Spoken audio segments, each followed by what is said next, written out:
और ऑगर जो है, जो अच्छा काम कर रहा था अभी तक और तकरीबन 47 मीटर तक चला गया था, उसमें कुछ टूट पड़ी, आगे के हिस्से में कुछ टूट पड़ी, कुछ हिस्सा तो बाहर निकालना पड़ा, निकालने में सक्सेसफुल हो गए, मगर कुछ जो टूटा उसका हिस्सा था वो अंदर रह गया और उसको धीरे धीरे निकालने की कोशिश की, मगर नहीं उसके अंदर सक्सेसफुल रहे। उसको काट के अब निकालना पड़ रहा है और काटने के लिए काफ़ी सोफिस्टिकेटेड, आप समझिए एडवांस्ड मशीनरी जो है वो चाहिए। वो मशीनरी भी अब इंडियन एयरफोर्स ने अलग जगह से एयरलिफ्ट की है और उसको वहां पर पहुंचाने की अभी कोशिश हो रही है। तो हाल में अभी के लिए टेम्पररी जो ये ऑगर का रूट था, ये तो आप समझिए कि इस पे कोई ज़्यादा प्रोग्रेस नहीं हुई है, हॉल्ट हो गया है। और अब कटर्स का काम वहां पर ज़्यादा है, कटिंग का काम है, जिससे कि जो अंदर फंसा हुआ माल है इसका उसको निकाला जाए। ऑप्शन ये रहता है कि जब ये निकल जाएगा बाहर, जो उसका टूटा हिस्सा जो है वो निकल जाएगा बाहर, जो भी जरिया इस्तेमाल करते हैं, तो इसको फिर मैनुअली अंदर से इसका खुदाई करके, और ऑगर की मशीनरी का इस्तेमाल तभी भी किया जाएगा सिर्फ पाइप को धक्का देने के लिए।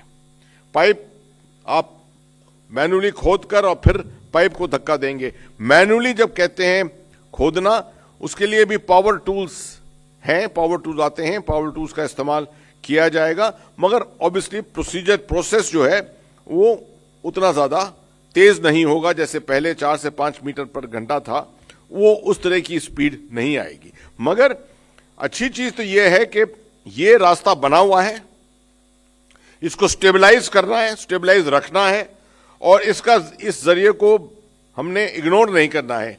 इसी पे जब ऑगर का टूटा हिस्सा बाहर निकल आएगा, इसी पे कोशिश दोबारा जारी की जाएगी। दूसरी चीज है कि ऑल्टरनेटिव मैं आपको तरीके बताता गया हूं पिछले 3-4 दिन से। तो अब जो ऊपर से मैंने बताया था कि इधर जो सिल्कियार तक के ओपनिंग की तरफ जो टनल के छत के ऊपर पहाड़ है, वहां तक बीआरओ ने सड़क बना दी थी।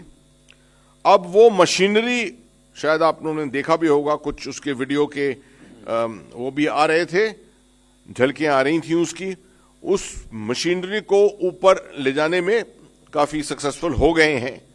वहां पर पहले से प्लिंथ बना हुआ है, अब उसको प्लेसमेंट करने का जो है पूरा अभियान चलेगा। वो एक दफे प्लेस हो जाएगी तो ऊपर से खुदाई भी फिर शुरू हो सकती है। इसका जो डायमेंशन होगा वो तकरीबन 1.2 मीटर, 1200 मिलीमीटर जो है वो इससे भी बड़ा होगा, क्योंकि ये तो 900 मिलीमीटर है, वो 1200 मिलीमीटर मगर ऊपर से नीचे होगा।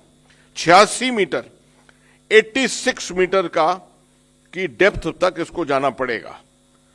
और फिर नीचे जो टनल का क्रस्ट है, जो अभी गिरा हुआ है, यहां पर 62 मीटर जो गिरा हुआ है, उस क्रस्ट को इनकाउंटर करेंगे, उसको तोड़ना पड़ेगा और फिर उसके अंदर जाना पड़ेगा। तो ये इसमें भी थोड़ा वक्त लगेगा। तो जो भी तरीके हम इस्तेमाल कर रहे हैं इस वक्त, इनमें हमें थोड़ा पेशेंस, धैर्य रखना पड़ेगा, बेयर करना पड़ेगा। इसको कोई प्रेशर नहीं डालना है वर्कफोर्स पर। याद रखिए कि जहां पर भी काम हो रहा है खतरनाक काम है।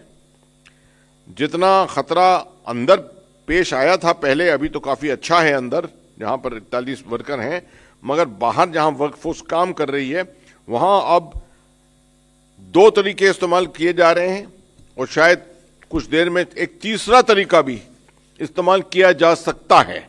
अगर वहां पर जगह रही काफी, अगर स्पेस रही काम करने के लिए, तो जो तीसरा तरीका हमने बताया था, ड्रिफ्ट तरीका, वो भी शायद अपनाया जाए। अभी इसके बारे में कोई सर्टेनिटी नहीं है, मगर शायद अपनाया जाए। तो अभी स्थिति यह है कि हमने ये 47 मीटर जो खुदा है